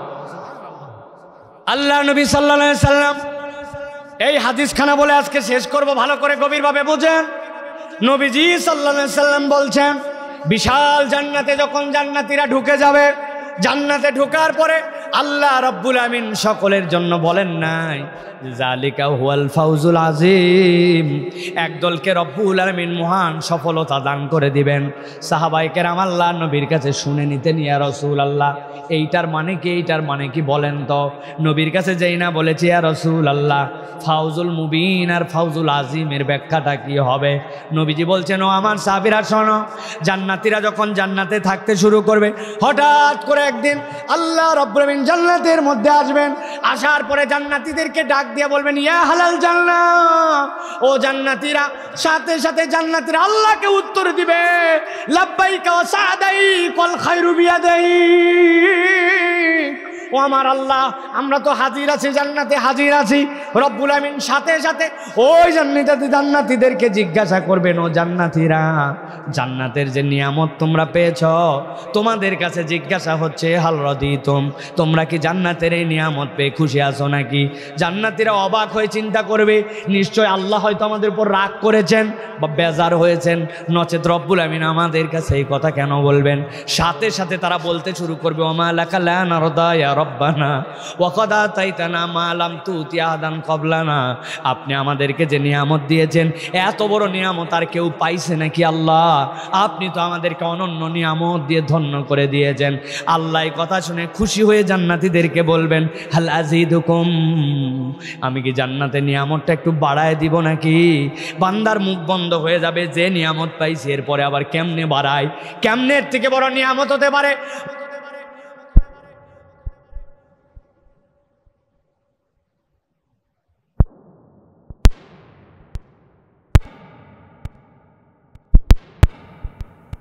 কাজ করলে রাগ করেছি, ভালো করলে খুশি হয়েছি, কিন্তু জান্নাতে তোমরা যখন এসে পড়েছ তোমাদের উপরে আমি আর কখনো রাগ করব না। সেই না রব্বুল আমিন এই কথা বলবেন, আল্লাহ নবী বলছেন সাথে সাথে রব্বুল আলামিনের যত পর্দা আছে রব্বুল আলামিনের ওয়াজ থেকে সব পর্দাগুলা সরে যাবে। সাথে সাথে জান্নাতের ভিতরে জান্নাতীরা আল্লাহ রব্বুল আলামিনের দিদার পেয়ে যাবে। যেই না রব্বুল আলমিনকে দেখে ফেলবে, ওই জান্নাতীর আল্লাহকে দেখার পরে হাজার হাজার বছর রব্বুল আলমিনের দিকে তাকায় থাকবে। এরপরে রব্বুল আলমিন যখন জান্নাত থেকে সরে যাবেন, নিজেকে গুটাই নেবেন, একটু আগেই যেই জান্নাতীরা বলেছিল ওমা লাকা লা নারদা ইয়া রব্বানা, কেন আমি অসন্তুষ্ট হব, আপনি যে নিয়ামত দিয়েছেন এই নিয়ামত কেউ পাইছে নাকি?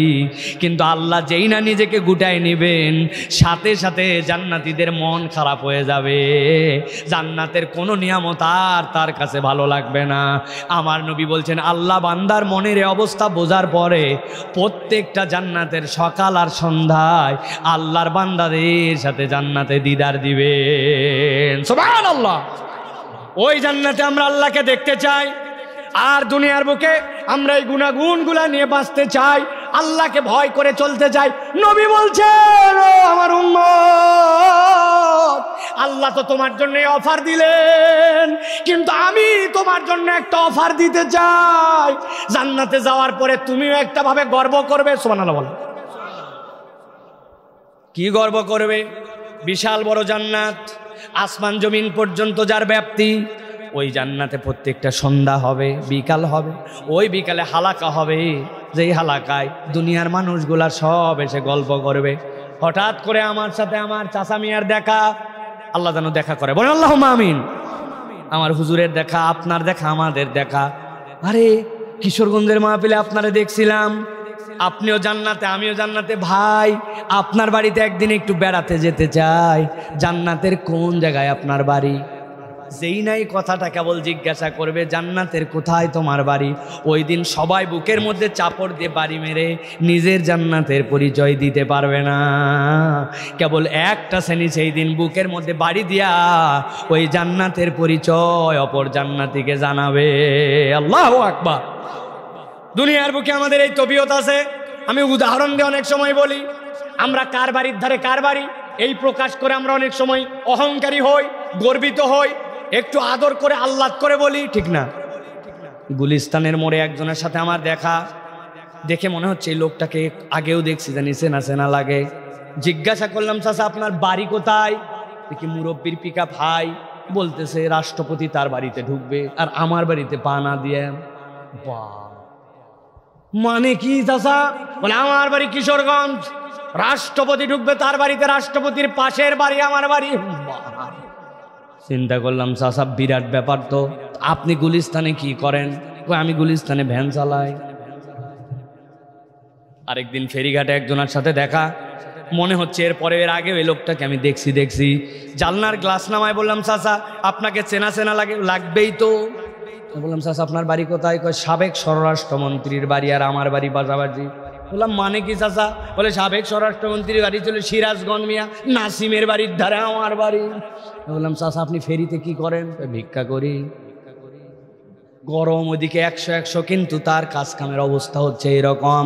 দুনিয়ার মানুষ আমার অমুক মাদ্রাসার ধারে বাড়ি, অমুক বড় প্রতিষ্ঠানের ধারে বাড়ি, বিশ্ববিদ্যালয়ের ধারে বাড়ি, অমুক হুজুরের বাড়ির ধারে বাড়ি পরিচয় দেয় কিনা? আল্লাহ নবী সাল্লাল্লাহু আলাইহি সাল্লাম বলছেন জান্নাতে যাওয়ার পরে অত বড় জান্নাত, জান্নাতি জিজ্ঞাসা করেছে ও জান্নাতি কোথায় তোমার বাড়ি বলো ভাই। জান্নাতি ওই সময় কি উত্তর দিবে? নবীজি বলছেন মান হাব্বা সুন্নতি ফাকাদ হাব্বানি ওয়া মান হাব্বানি কানা মাই ফিল জান্নাহ। ওই দিন দুনিয়ার বুকের এক শ্রেণীর মানুষ যাদের কাছে হাজার মত পথ ছিল, কোনো মত পথ সে গ্রহণ করে নাই। আল্লাহ নবীর সুন্নাতের কথা বলা হওয়া মাত্র সে সুন্নাতকে মেনে নিয়েছিল।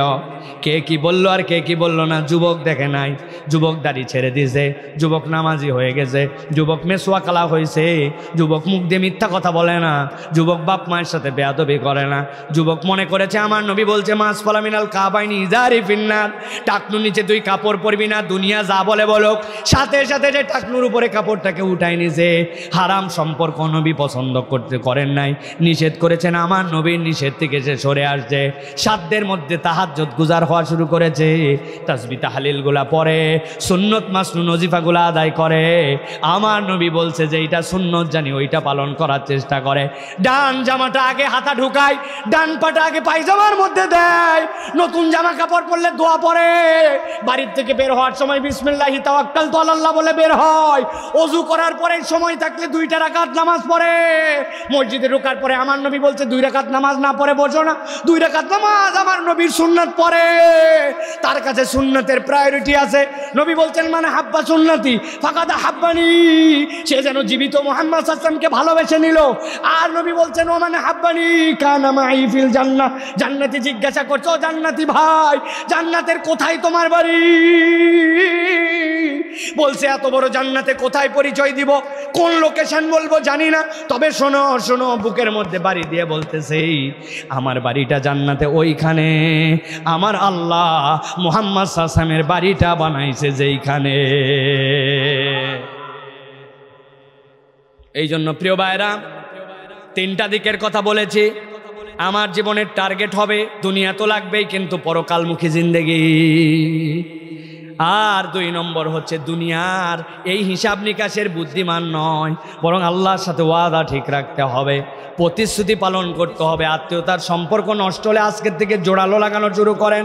আর সব সময় দিলের মধ্যে থাকবে আল্লাহ তুমি যদি হিসাব চাও, তোমার বান্দার হিসাব দেওয়ার ক্ষমতা নাই।